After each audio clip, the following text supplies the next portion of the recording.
ஏய் கோவாலு, உன் பேச்ச கேட்டுதான் பஞ்சாயத்தை கூட்டியிருக்கோம். நம்ம ஊர் பயலுக யாரு எந்த தவறு செஞ்சாலும் நீ தைரியமா சொல்லு, அதுக்குரிய தண்டனையை கொடுத்துருவோம். தலைவர அது வந்துங்க. டேய் குறா குறா அருவாளா? அருவா அப்ப தேவைப்படாது, தேவைப்பட்டா பின்னால வாங்கிக்கிறேன். இது அப்படி தலைவர இதே மாதிரி 50,000 ஆடு திருடு போயிருக்கு. இந்த பஞ்சாயத்து எப்படி திருண்ண கண்டுபிடிச்சு இதே மரத்துக்கடியில 2 நாளைக்கு தலைகளை கட்டி தங்க வேணும். ஆஹா சூனா போனா ஒவ்வொருத்தர் இருக்க வேகத்தை பார்த்தோம்னா அவன் அருமை வறுமைக்கு ஆபத்து வந்துடும் போல் இருக்கடா. ரொம்ப கவனமா டீல் பண்ணி ஆட்டத்தை கலைச்சிடுறாசா. பஞ்சாயத்து நடக்கணும், பஞ்சாயத்து நடக்கட்டா. யாரா இருந்தாலும் தைரியமா சொல்ல பாருங்க, பயப்படாத.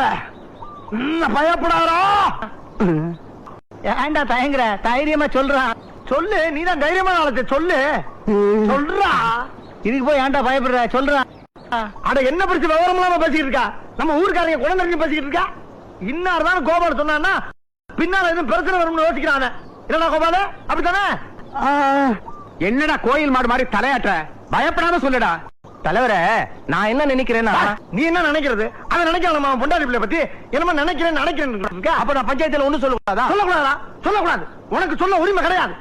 நீ பாட்டுக்கு ஏதாவது சொல்லிட்டு போயினா அணிக்கிறது யாரு? பாவம் அவன்ல. போடா நீ பஞ்சாயத்துல வந்து கிழிச்சு போ. பெரிய மனுஷங்க பேசுறப்ப பேசுற குத்திடுவேன் நாய். நீங்க பேசுங்க பரிசு. என்ன மறப்பு? அவன் கஷ்டம் அவனுக்கு தெரியும். ஏன்டா பயப்படுற? அட என்ன தலைவர, கோபாலு என்னைய மாதிரி தைரியமான ஆளா இருந்தா பரவாயில்ல, கொஞ்சம் பயந்தவன் தானே.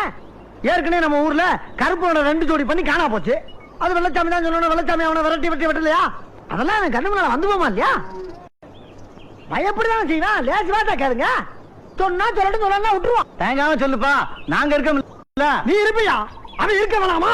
ஏய் சுனா பண்ணா, நீ தேவையில்லாம குறுக்க பேச. சம்பந்தப்பட்ட நான் தான் பேச முடியும். அவனுக்கு வேற யாரு இருக்கா? சுனா பண்ணா, வந்ததுல இருந்து நானும் பாத்துட்டு இருக்கேன். அடிக்கடி கலாட்டா பண்ணிட்டு இருக்கேன். பஞ்சாயத்து பேச நான் இருக்கேன். நீ யாரா குறுக்க பேசுறதுக்கு? அடிச்சா மீச பிச்சிட்டு போய் நீ சொல்ற. ஐயா அது வந்துங்க. ஐயா டேய் ஐயா, ஒரு விஷயம். ஆடு போன ஆடு வந்துருச்சா இல்ல அப்படியே போயிட்டான்னு கேட்டுக்கிட்டு ஆடு திருட வந்து யாருன்னு கேளுங்க ஐயா. ஆடு என்னடாச்சு? ஆடு வந்துடுச்சுங்க.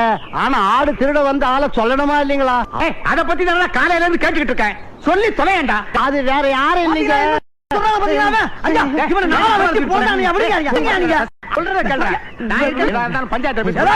பெரிய மனுஷன் கால இருந்து கேட்டுக்கிட்டு சொல்றாங்க பாத்தீங்களா?